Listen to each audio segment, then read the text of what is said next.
ಒಂದ್ಸರಿ ಗರುಡ ಕೃಷ್ಣನನ್ನು ಪ್ರಶ್ನೆ ಮಾಡುತ್ತೆ, ನನಗಿಂತಲೂ ವೇಗವಾಗಿ ಹಾರುವಂಥ ಪಕ್ಷಿ ಈ ಜಗತ್ತಿನಲ್ಲಿ ಯಾವುದಾದ್ರೂ ಇದೆಯಾ ಕೃಷ್ಣ ಅಂತ. ಕೃಷ್ಣ ನಗ್ತಾ ಮುಂದೆ ಬರ್ತಾನೆ.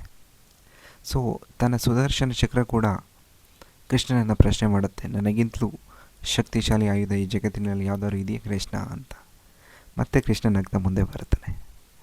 ಸೊ ಬಂದ ತಕ್ಷಣ ತನ್ನ ಹೆಂಡತಿ ಶ್ರೀಮತಿ ಕೂಡ, ನಾನು ಸೀತೆಗಿಂತಲೂ ಸುಂದರಿ ಅಲ್ವಾ ಅಂತ ಕೃಷ್ಣನನ್ನು ಕೇಳ್ತಾರೆ. ಕೃಷ್ಣ ಅದಕ್ಕೂ ಕೂಡ ನಗ್ತಾ ಸುಮ್ಮನೆ ಮುಂದೆ ಬರ್ತಾರೆ.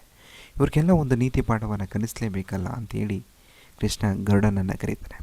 ನೀನು ಹೋಗಿ ಹಿಮಾಲಯ ತಪ್ಪಲಿನಲ್ಲಿ ಮಾರುತಿ ತಪಸ್ಸು ಮಾಡ್ತಿರ್ತಾರೆ, ಸೀತಾರಾಮ ಕರೀತಿದ್ದಾರೆ ಬಾ ಅಂತ ಹೇಳು ಅಂತ ಹೇಳಿ ಕಳಿಸ್ತಾರೆ.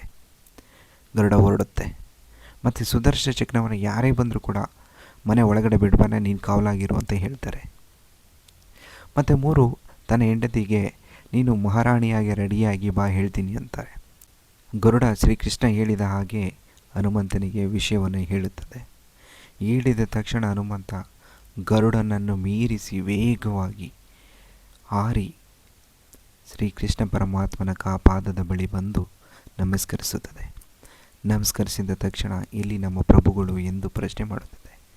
ಆಗ ಕೃಷ್ಣ ಕೇಳ್ತಾನೆ, ನೀನು ಯಾರೂ ತಡೆಯಲಿಲ್ವಾ ಅಂತ.